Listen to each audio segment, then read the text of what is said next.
हर हर महादेव। मित्रों, इस चैनल पर मेरी यह पहली वीडियो है।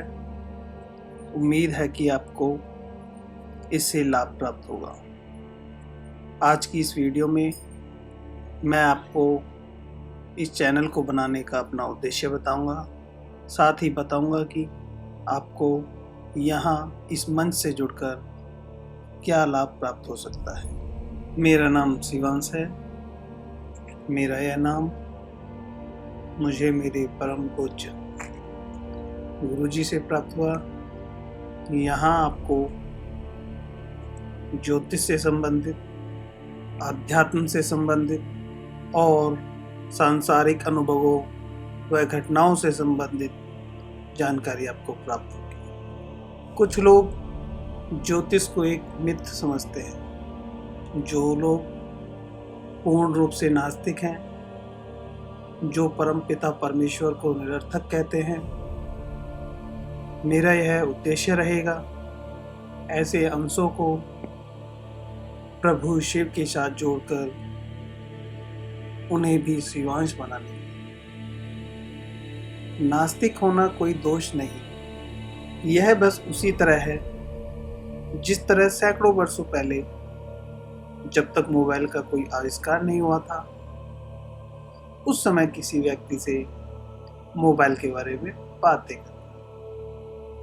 उस समय के लोग शायद आपको पागल ही समझते हैं, हाँ या ना? लेकिन आज यह सब हमारे लिए नॉर्मल है। ठीक उसी तरह एक नास्तिक मनुष्य का भी है।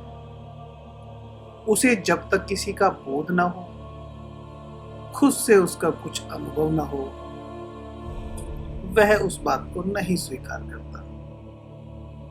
लेकिन शायद वह यह नहीं जानता, एक मनुष्य सिर्फ उतनी ही बात करता है, वह उतना ही ज्ञान रखता है जितना कि उसने सुना या कहीं पढ़ा हो। ऐसे में जब उसने प्रभु की ऊर्जा को अनुभव ही नहीं किया, तो उसका नास्तिक होना भी समझ आता है। इंसान का अनुभव ही उसका ज्ञान बनता है।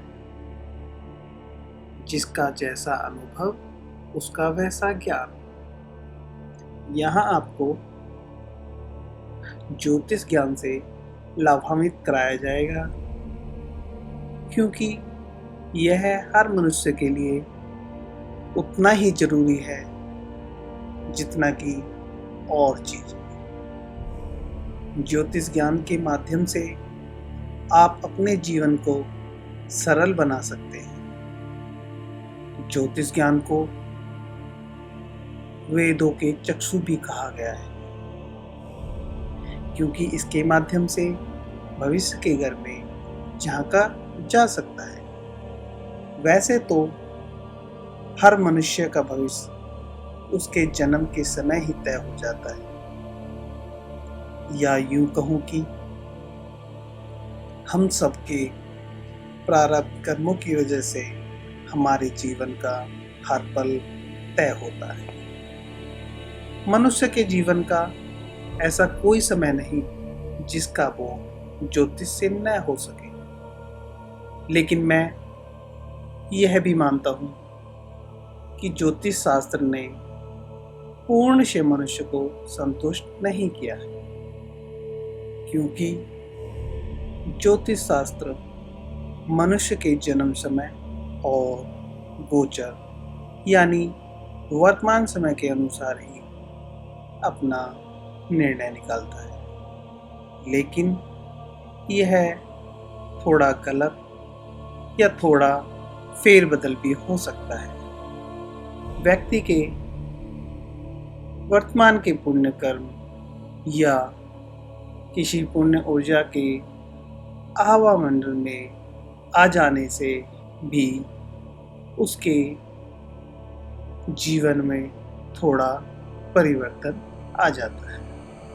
एक ज्योतिषाचार्य आपको ज्योतिष ज्ञान के माध्यम से आपके जीवन में केवल आने वाली घटनाओं का बोध करा सकता है, किंतु उन घटनाओं को टाल नहीं सकता।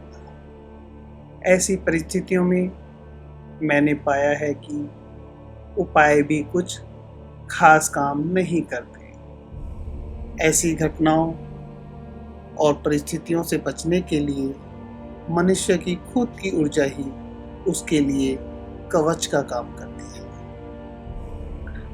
अगर उसने अपनी ऊर्जा पर काम किया है तो।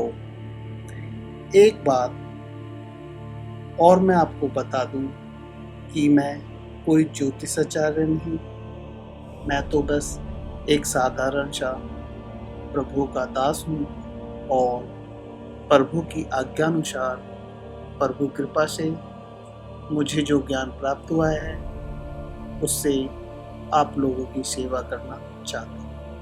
आप सभी मेरे भाई जो उलझनों के भंवर में फंसे हुए हैं, प्रभु कृपा हुई तो उन्हें जरूर राह की प्राप्ति हो। फिलहाल जो भाई व्यापारी वर्ग से हैं, वे अपने व्यापार से संबंधित, जो माता बहन संतान की इच्छुक हैं, वे संतान से संबंधित, नौकरी से संबंधित या आपके जीवन का स्वर्णिम समय कब आएगा जानने से संबंधित सवालों के बारे में जान सकते हैं। एक बात यहाँ मैं आपको बताना चाहूँगा कि पुत्र प्राप्ति योग या पुत्री प्राप्ति योग द्वारा अब तक 500 से भी अधिक परिवार लाभ ले चुके हैं, जिसमें सिर्फ एक परिवार को ही निराश होना पड़ा है। बाकी सभी ने अपनी इच्छा के अनुसार संतान की प्राप्ति की है। हम बेटा या बेटी किसी के पक्ष में नहीं, बस इतना जानते हैं और सभी को कहते भी हैं कि सृष्टि के लिए दोनों ही बेहद जरूरी हैं। हम दोनों के लिए समान भावना रखते हैं। मित्रों, आगे की वीडियो में मैं आपको सिद्ध दिव्य ऊर्जा यंत्र के बारे में बताऊंगा कि कैसे आप अपनी ऊर्जा के माध्यम से हर चीज का बोध स्वयं कर सकते हैं। आज के लिए बस इतना ही। हर हर महादेव।